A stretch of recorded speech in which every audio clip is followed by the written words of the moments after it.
Hello, and welcome to another episode of Scale by Scale AI GTM. I'm your host, Mark Picaro. It's where we meet with founders, co-founders, heads of revenue and revenue engine, CTOs, and obviously CEOs of startups that are growing to 1 million, 10 million, 50 million, and 100 million. I'm excited today. We have Casey Fox on with us, the CTO and founder of Tekletics, an amazing story, but we're happy to have him on this next episode of Scale. Casey, welcome. Mark, thank you very much for having me on today. Very much appreciate it. Excited. Let's jump in and get to it. I always like to start off with kind of the background, the physical background in the office in which you're sitting. Maybe describe or tell me, what are we looking at in the background, and maybe a thing or two that's unique or significant that inspires you daily. Yeah, so I live in South Carolina, right? Love it here. Love South Carolina. It's closer to home. I'm originally from West Virginia. I grew up there, so it's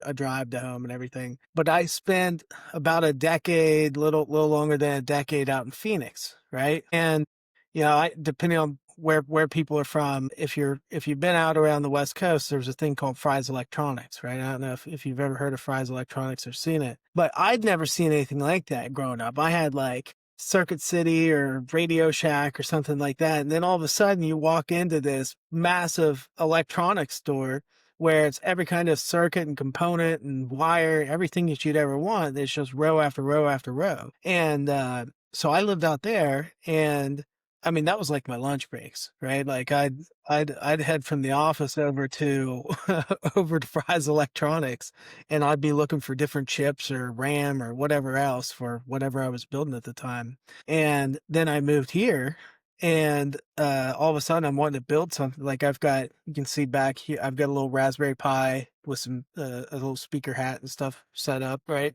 And I'd be building stuff here, and I'd be like, oh yeah, I need NPN transistor or something like that. Oh, let me hop on Amazon and do that. 2 days later, like you talk about first world problems, right? I'm talking about having to wait 2 days for a transistor to show up or something like that. But yeah, out there in Phoenix, I got spoiled because I was 15 minutes down the road and I could get anything I wanted. So anyway, if you look in my backdrop, I've got all these little shelving that I've got set up, and that's what it is. It's all like different electronics components that I use more often than not when I'm building things out. And I've got several of them labeled, some of them not labeled, but that's what it is. I've got spools of wires back there. I've got a 3D printer, right? You talk about, what motivates you, what gets you going for innovation. It's these things. I've got this little green robot arm, 3D printed robot arm. My son, who's 9 now, we did that. We printed that off when he was 6. And then he put it all together, Arduinos, wired it all up, did the solder. I get an idea on something, I like to start building it, right? And I think that kind of transcends into Techletics too, but that's what you see. It's my whole office. If you look around it, it's all these tables, and I'm always building something. Awesome. A good reference to things that kids build for you and matter, because those are the things that inspire you for sure daily, as well as the fact that they're good at breaking what they build and setting that Phenomenal at it. aside. They can break Uh, anything, right? And I know the connection to fries. When I worked in the West Coast, it is like a Disneyland for adults that are in technology, and so a lot of fun. You mentioned Arizona. You mentioned South Carolina. Where were you born, and where did you actually grow up, and what was that like for you? I was born in the Mid Ohio Valley in West Virginia. So there's the Ohio River that separates Ohio, obviously, and West Virginia and down into Kentucky. Lots of coal mining, lots of industry. My mom she worked in the stock room at a power plant. My dad was a boiler maker at coal-fired power plants. I grew up, right, doing summer crew work, shoveling coal dust off of the 15th floor in a power plant in the middle of summer with the windows shut and 150 degrees, working in the pump houses underneath the cooling towers, shoveling buckets of sludge and carrying them up 3 or 4 flights of stairs. That's how I grew up doing it. And I think, I know I was given a lot of those opportunities when I was younger, right? To give me an appreciation for hard work. You know what I mean? And it's funny because I know when I got my first job doing tech out of school, I'd put in, I had to, right? I had to kind of be successful with it. I'd work with people that were so intelligent, right? And I'd have to put in a ton of hours, right, to try to match what some of that output would look like. And I'd put the hours in, and I still wouldn't feel like I was actually working, right? Because I was used to, full exhaustion, right, from doing work. Yeah, I have a tremendous appreciation for the people that are doing the things out there that are very difficult and not necessarily enjoyable, but the things that make our lives possible. So that's what I grew up around. A lot of industry, a lot of coal mining, and a lot of blue collar workers in the Mid Ohio Valley, West Virginia. Appreciate that. And then you are certainly in technology today as founder and CTO, but at what point did you know what you wanted to be when you grew up? You know what? Even when I was going to school, I went my major. I was a business admin major out of WU, and I had a a kind of a double major. So I had a minor in computer information systems, and I thought I was going to do something with that, but I always was more interested on the business side. And then, I got an opportunity with a company in the Midwest that was doing this boot camp for business intelligence. And I didn't even really know what nobody was teaching really courses on business intelligence back in, the early 2000s, right? There was computer science, and there was business, there was quantitative business analysis, things like that. But there wasn't even really a field for business intelligence yet. You had, you had like Crystal Reports, you had Cognos, you had some of these tooling that were out there, but it just wasn't mainstream yet. Not everybody had access to these kind of tools. There wasn't a $20 subscription plan to Power BI or Tableau or something like that. It didn't exist. So I got into that and found a sweet spot. I loved it, right? I loved going through and understanding things from the business perspective and building this tooling around it. And I think it was really that. I think it was kind of that first job where I had the spot to get into it, and I found the passion for it there. But I didn't even know going into it. I didn't know that was going to be it. It's an interesting. Interesting. Yeah. Well, thank you for sharing that. And out of the gate, certainly your candor and authenticity. You mentioned college and college students, and then kind of finding your way. Certainly, we're getting back to school, but the college kids, have graduated for this year, and they're hitting the job market at an interesting time with, certainly a transition in tech and a transition in the way we live, really, these days, and our quality of life. But in terms of the job market for college students, what would be your advice to them in getting into tech or just getting out of school and hitting the job market in this economy and in this technical shift with what we're grappling with? Boy, lots of things. I mean, obviously, look for a good opportunity. I mean, that's kind of universal, right? Always look for the good opportunity. Stick with something, right? Like, especially right now, I think even businesses, right? Even like the biggest of the biggest businesses out there, with the way AI is changing things right now,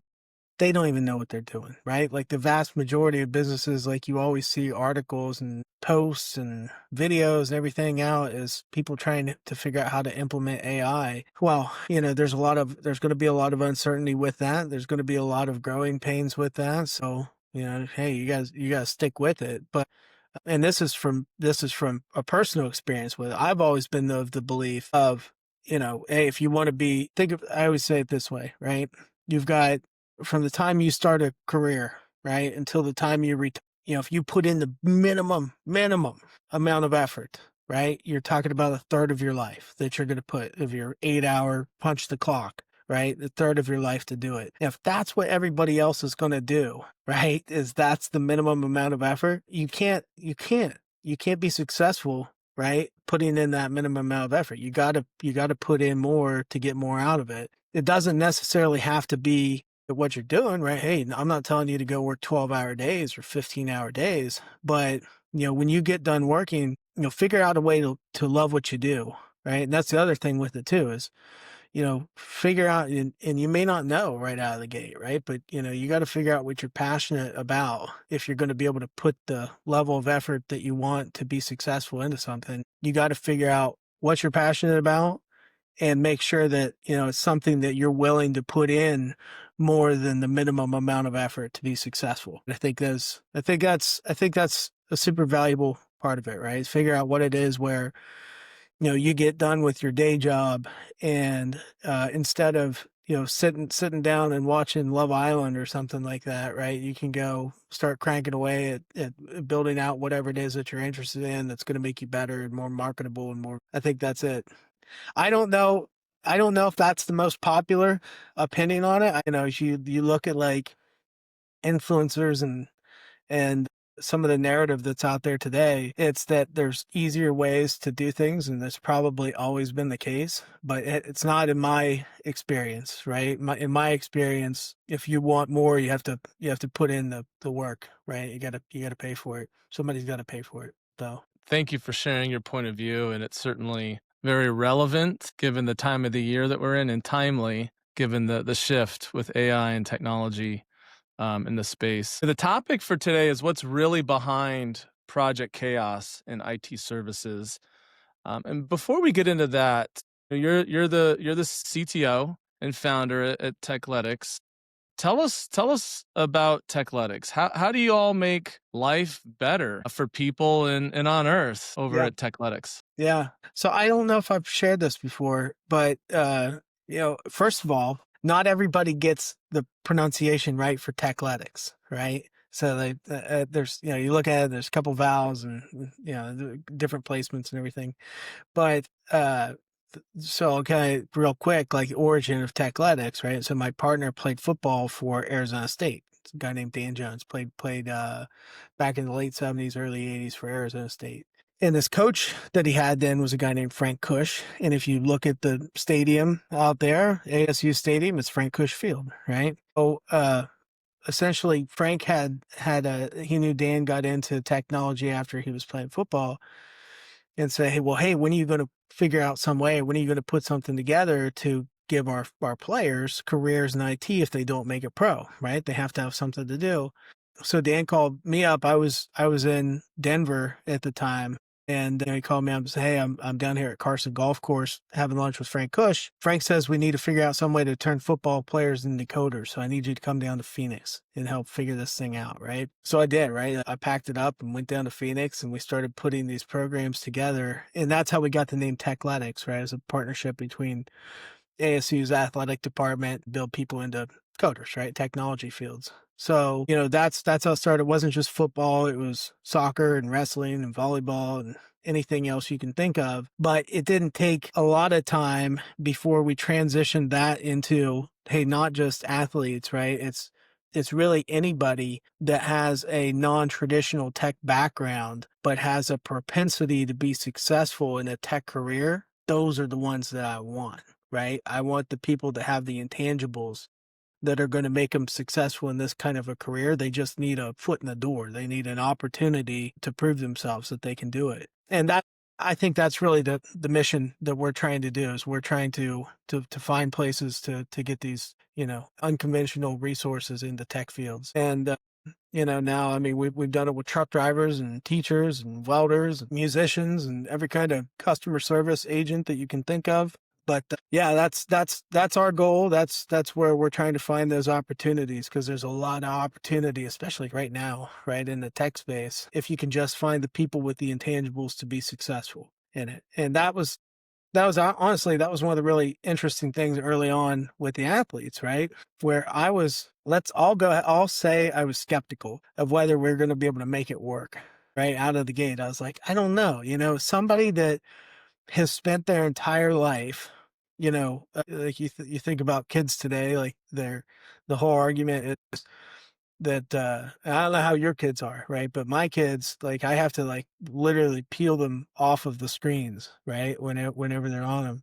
But, an athlete typically, is probably someone that wasn't like that, right? Or at least wasn't in the later part of their life. Like they spent a lot of time outdoors and in the gym and, on the field or whatever sport they were playing, they were doing that. And it's kind of the opposite. Am I going to be able to peel them off of that and put them back in front of a screen, right? Are they going to be motivated to do more than the minimum amount of effort in that kind of scenario? I don't know. And I was kind of skeptical on that one. But again, right, it's about finding the ones that they have the drive to kind of fall out of bed and do work, right? But also the one that have some kind of legitimate interest in technology. And if you find those, especially with athletes, right, there's a lot of intangibles that I didn't think about coming into that, like teamwork, right? Compare the experience in working with a team of an athlete versus somebody that maybe sat around at home, worked on their computer, going to school, played a bunch of video games, went to school for technology, and then they're in the workforce. Hey, they got a great technology background, but I'll take the teamwork experience of that athlete all day long, right? Like there's so much more. And then the work ethic, right? You talk about being able to prove like you've got a resume to go on. Well, how it takes a while, right? You essentially have to take a leap of faith on that resume anyway. Well, the two biggest things that I'm going to look for are, okay, can they fit into the culture? That they have the intangibles to be successful in this, and do they have strong work ethic? And if you're going to be a Division I athlete, right, obviously you're going to have some pretty strong work ethic to fall back on. So those were the things that I didn't think about going into it, but I was pleasantly surprised, and it's had a heavy influence on our recruiting now. So when we bring people in, I look at technology, right? I want to see if they know anything, but also I'm looking at the person, and I figure it's a lot easier to bring the tech than it is to try to build work ethic into somebody or to have an interest in technology into somebody, right? It's those intangibles that you really can't teach. I love the way you frame those intangibles and how collegiate athletes have those. It's the drive, as you're saying, certainly the intelligence, that coachability you're hitting on, and then table stakes is that culture, and Sure, that's changed your sure. your hiring profile. Love that. No, I was just gonna say veterans too, right? I love veterans out of that discussion, but we've had several over the years veterans come through the program, and they're natural fits, right? Like you pair them up with a senior subject matter expert, you give them the tech and the support that they need to be successful, but you let them fall back on their work ethic and training and teamwork. Being able to follow a blueprint, right? Not everybody can do that, but you find the people that can, and veterans always fill that mold. Love it. Love it. Thank you for sharing that. Let's shift to a couple of the technology and kind of the business area questions, particularly around ETL, which you know a little bit about, and running projects and looking for signals or early warning signs of successful or not successful projects. So you've led multiple data migration projects. What are the most common organizational factors that turn a well-planned ETL project into chaos, and how do you spot them early? Well, you know what? I mean, I think the key is spotting them, right? I always say this one, right? I've done so many ETL projects over the years, right? I said early on in my career, I did business intelligence. I worked in OBIE, Oracle Business Intelligence Enterprise Edition. Never touched it from a actual work. I only did it from for training, right? So I went from that into the field and started doing ETL. So interestingly, yeah, I have this is one of our first projects we ever did. It's a crushed up Teradata hard drive, right, that we did with Tekletics. I'll tell more about that later. I figure there will be a good spot to get into that. Teradata, that's how I first got into ETL. I was working on a Teradata system for a Fortune 50 healthcare company, and we did Informatica for ETL, and then we would do Teradata BTEC scripts.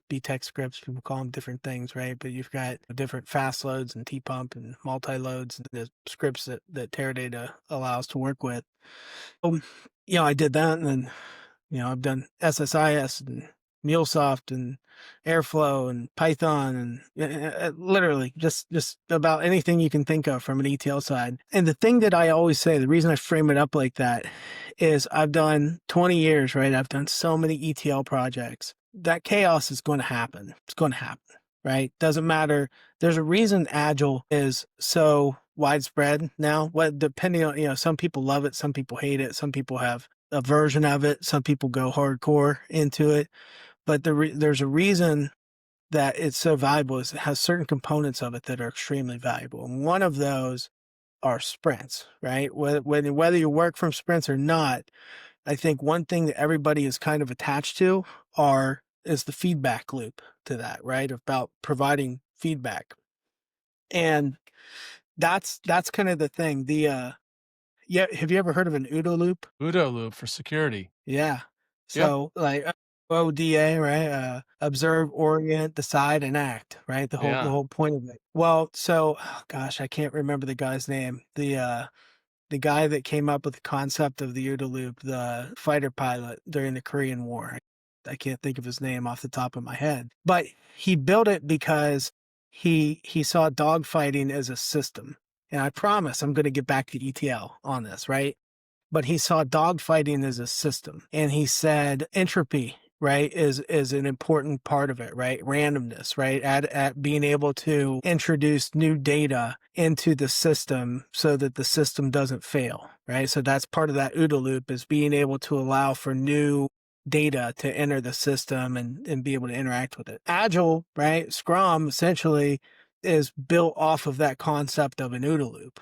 And so if you look at the guys that created Scrum, right, that was their basis for creating it. Well, if you think of a project in that term, right, and you think of new data as being able to say, okay, so if you build your requirements from a project, right, you build your timeline all the way out to the end of your 12-month project, right, and say, here it is, we're going to do this first month, and this the second month, and this the third month, and so on and so on, and you don't check until the end to see where things are, it's going to have failed, right? That is the reality of the situation, the reality of every single project, right? So having that mechanism for consistent and constant feedback, the more the merrier, right, is extremely valuable to ensuring overall project success. And to your point, I've seen a lot of failure in projects. That's a normal thing. Chaos in projects, chaos, failure, whatever you want to call it, is a normal thing. It's being able to visualize it, to alert on it as early as possible and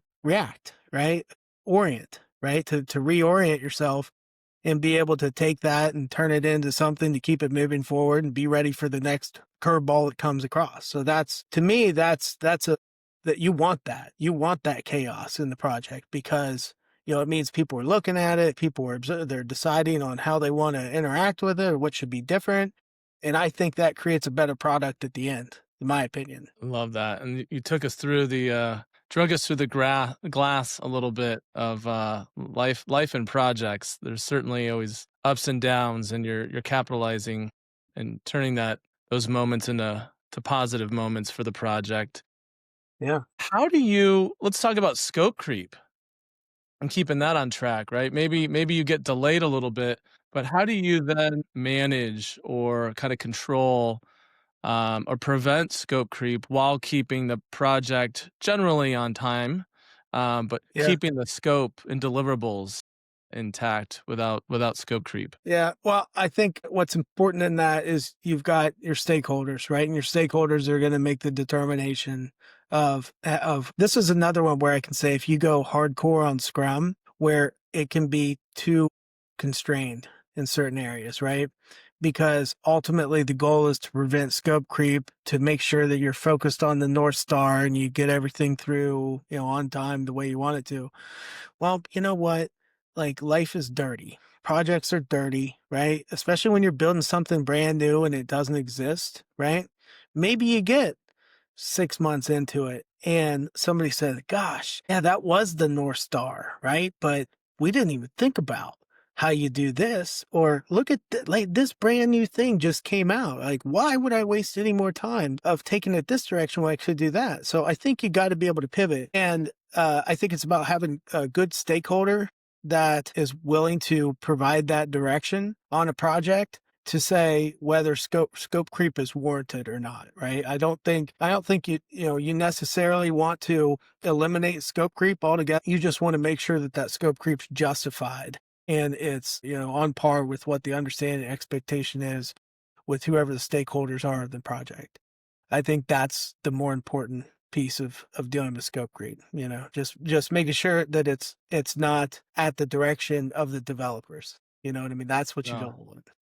I love your answer around flexibility and pivoting with finesse and staying aligned with the stakeholders to make sure that you're adapting to environmental shifts, but also delivering on the project and new things that maybe come out to your customer on the project. Let's talk a little bit about onshore versus offshore teams and resources, challenges with collaboration and communication. So, and you've managed both onshore and offshore. So for development teams, what communication breakdowns typically cause most project disruption, and how do you mitigate them? Yeah. Well, listen, there's a one of the main reasons why we created Tekletics. So a couple answers to that, right? About mitigating those complexities. One of the things I always try to do is, well, you eliminate those areas where you're going to have issues with that. One of the big reasons we built Tekletics is,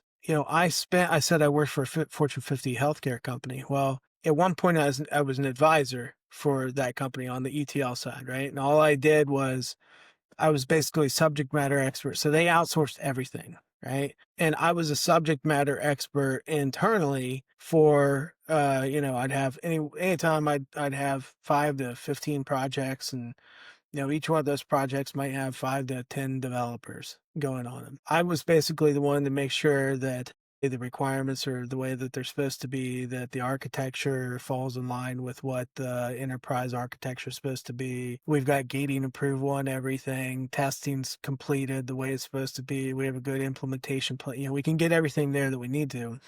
And I would typically have, let's say, three-quarters of those would be offshore, right? They'd either be Asia or India. There wasn't a real big boom for Latin America yet for nearshoring. There were some, but mostly it was, Asia or India, it was Eastern Europe, right? You'd have some things in there. And that was always a significant issue, right? It wasn't work ethic, right? It wasn't that people wouldn't work as hard or they weren't as skilled of a developer, right?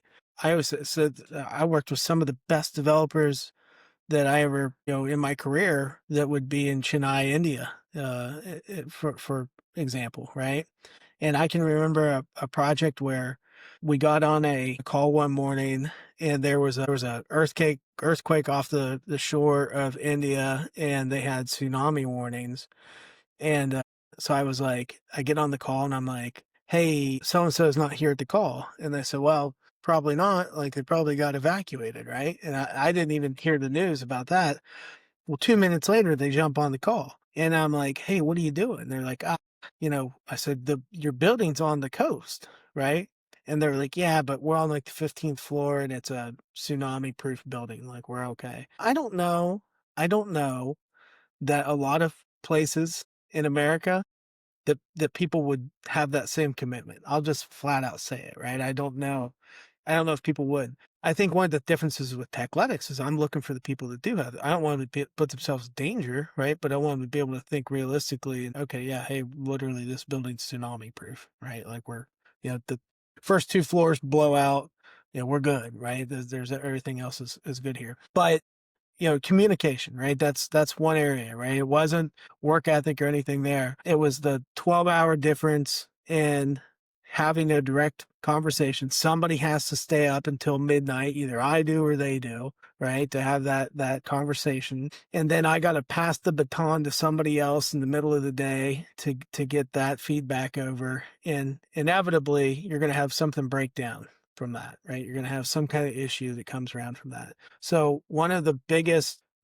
reasons we built Techletics and use this model for it was to say, well, listen, I'm willing to bet that we've got the people here in the US that have the work ethic, right? They have the work ethic and they've got the intelligence to be just as successful, but I'm not going to have to deal with the communication breakdown. of doing this, right? So that was honestly, that was a big reason why we built Tekletics in the first place, right? Is how can we mitigate the risk of having that communication breakdown? How can we be more efficient with it? So yeah, I mean that's one of the things I always shoot for, is to try to remove the breakdown communication, the language barriers as much as I can for it. And then if you can't, right? And I mean it's realistic, you can't always do that. You know, you got to figure out other ways to do it. You've got to record notes, from really good notes. You've got to have good follow-ups from written communication. Like I said, that's one of the biggest risks you can have on a project, is poor communication, lack of communication. You just have to figure out different ways, especially with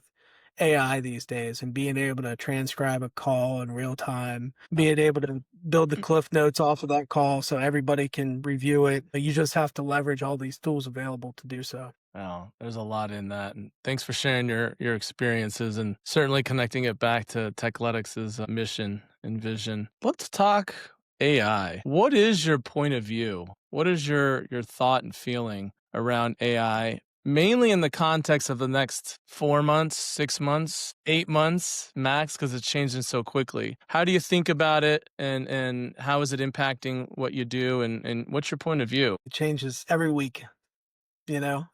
If you used GPT, I think so. have you? Like the new OpenAI model they put out, GPT-5. It's not like there was always, like a year ago, there was I don't know if they came out and said it or people, it was implied that it was going to be AGI. Like it's clearly not AGI, but it's pretty good. It does a pretty good job.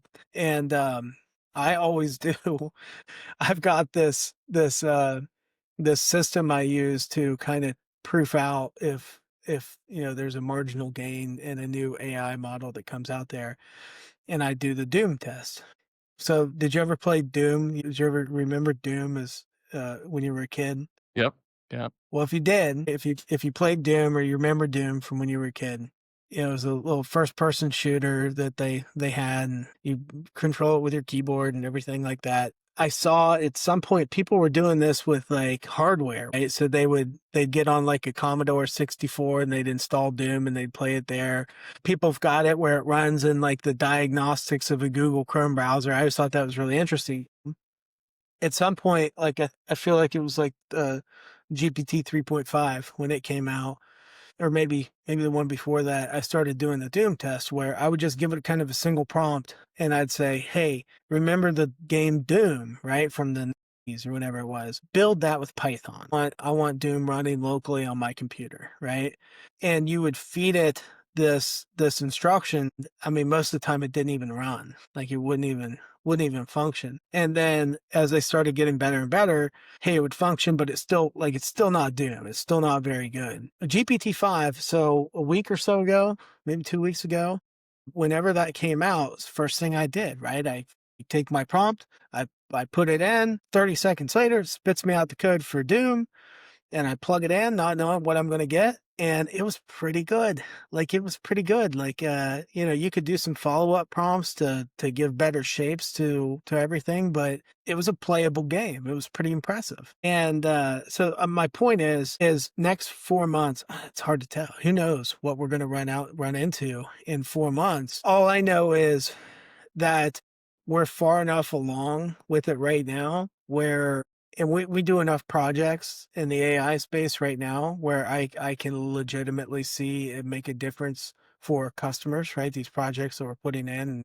and taking to production where, boy, if if you've got an AI initiative that you want to take a crack at, it's a great time to do it, right? Because the whole thing with a project is, to keep costs down, you want to fail fast, right? You want to, hey, I don't know if this is going to work, but we want to take a crack at it. Well, with AI, the current state of Gen AI, right? You can get some developers in relatively inexpensively, right? And you can get to a failure point really quick and see, or, an MVP really quick and see if this is going to be something that's going to turn people's heads and do what you want it to do. And I can only imagine, right? That's going to accelerate in the next 4 to 6 months, right? Just by watching what it's done this year. But I would expect you're going to see more and more of AI use cases making it into companies. I saw a statistic a couple months back, and it said, I forget where they pulled all their data from, but they said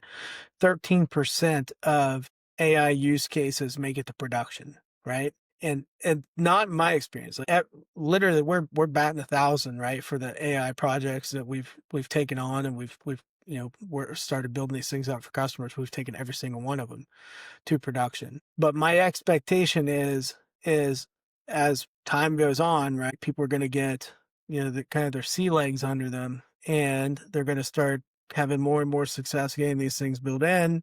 You're going to see more and more AI use cases. Probably going to see some job displacement as a result of it. I mean, that's just the reality of the situation, and that would be what I would expect to see, at least in the short term here in the next 6 months, is you're going to see more and more, even not at your Microsofts and your IBMs and things like that. You're more of honestly, your mom and pop shops that are going to find ways that they can start incorporating AI into their workflows, and they can become more efficient from it. That's what I expect to see. Yeah. Wow. Validation. And I love the test. I love the doom test. I'll have to think about Doom that test. next time. I don't know where I would plug it in once I get the output, so maybe I'll follow up with you on that, but, love the test, and yeah, it's changing every month, every 2 months. You mentioned Opus as one of those.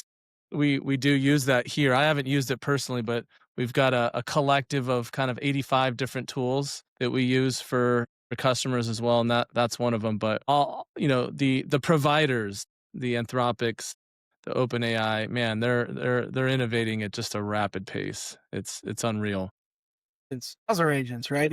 Even OpenAI finally, I use the pro plan myself for it. I don't, no, the plus plan. I don't know, whichever one's like 25. I haven't bit the bullet and gone after the $200 a month version yet, right? But even the $20 version a month, actually, I think the open source one now has the agent option, right? Where you can click the agent option and it spins up a browser instance, and you can tell it what to do, and it uses Playwright to navigate a browser. And yeah, it's beyond just a chat bot at this point, right? There's legitimate use cases. There's very much options out there for agentic AI today, right? And next 6 months, we'll see more and more of those use cases. So you're founder and CTO at Tekletics. You've built the company and you've seen some crazy things. Two questions for you on your journey and building it. One is what's the craziest thing that you've seen in either building or delivering projects and solutions, or just kind of building the company?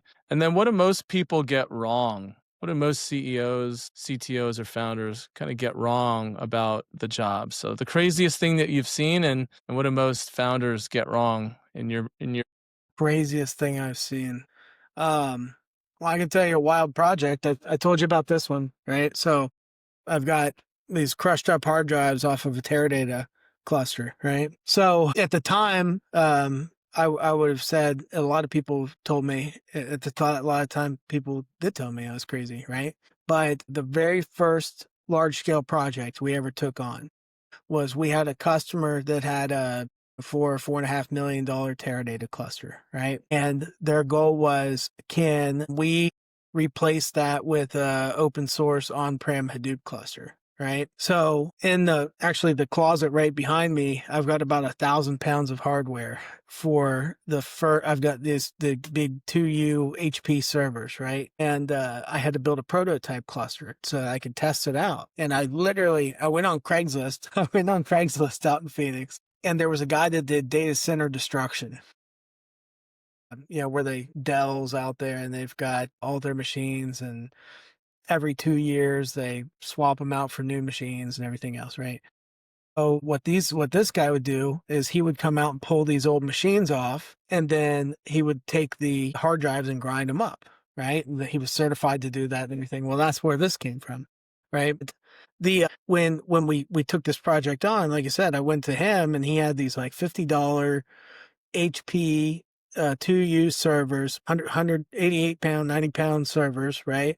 With what did they have? I don't know, 56 gigs of RAM and 24 cores, something like that. And he was selling them for $50, right? So I bought a stack of them. right? And built this, I mean, 10U or not 10U, but 10 node Hadoop cluster to compete against this $4.5 million Teradata cluster. For the proof of concept on it, we did that. I bet we had, I don't know, 500 or 600 bucks in the whole thing. And I could do the same workflow on that I could do on the $4.5 million Teradata cluster, right? So we proofed it out that you could do it from that. But then when we did it, we used the tech model to deliver it, right? And we went against, we had the Accentures and Deloittes and everybody else, but then we had the Infosys and the Cognizants and everybody else offshore to be able to do it. And we came in to do the project at about a fifth of the cost of the onshore companies. And we came in under the offshore companies to do it, building out a team of people that didn't necessarily have the background in it, right? But had the aptitude to be successful. And then we pair them up with really strong, 10, 15, 20-year subject matter experts to lead it. But we had a team of 10 people that had, one of the best developers on that project was a guy that had no IT background. He was a Japanese major out of ASU, right? One of the best developers that I've ever worked with now. He runs a data science team at the customer we did this for now. Um, yeah, I mean, we came in, we ended up finishing the project on time, under budget, under timeline from what the Accentures and everybody else said that they could do it in. We beat them out on it, and we did it on, the prototype architecture that we had for this was like 500 or 600 bucks, but the actual hardware that we put in place was like 50,000. So 4.5 million down to 50,000 for the architecture, for the hardware to do it. But then pair that up that we did it, with a team primarily of people with no IT background. Everybody said that was crazy, right? But that was the theory behind what we were building, is that we could do that and we could build it out, and we didn't have to have, a team of 250 or 300 or $400 an hour US domestic resources to do this. We could leverage that leadership and that thought, the intellectual property of those extremely seasoned, subject matter experts in there, but then we can use the horsepower of the people that have the intangibles to make the project successful. And that was the theory behind it. But if you want to talk crazy, that was our first large scale project that we took on. That was 10 years ago. Wow, and here you are now, taking on, a variety of different projects, but I love the resource mindset to build a prototype, put it to test, and then, deliver it early, under budget for a customer who later, it sounds like one of your engineers went to work for them, and that speaks to the volumes of the success of the project and really the culture of people that you are grooming and hiring over there at Tekletics. Casey, it's been, fun, short amount of time. I appreciate you sharing the variety and range of points of view and experiences. The last thing I want to ask you is, where can people find you, Casey? Where can people find Tekletics, either online and social conferences? Help us know where to get in touch with you. Yeah, I mean, easiest way, tekletics.com/contact. There's a feedback form on there. I get customers. I just closed a deal yesterday with a customer that had a new AI project that they wanted to kick off, and they went out to the feedback form and sent something there. If you're one of those people that, you have a non-traditional tech background, you do have a tradition. I just hired a guy that had a master's, right, to come in on the same kind of project. Because like you said, people coming out today, there's a lot of challenges in the workforce. If you're having an issue getting your foot in the door, you want a good supportive team to help get you there, right? And work with a really great group. Go out to the feedback form and send us a note and send us your resume, and we'll have a conversation on it. But you can go there, or I'm on LinkedIn as well, right? So you just look up Tekletics there, and you'll find me there. But either one of those would be great options. Thank you, Casey Fox, for being with us, the founder and CTO of Tekletics. Thank you, sir. Thank you, Mark.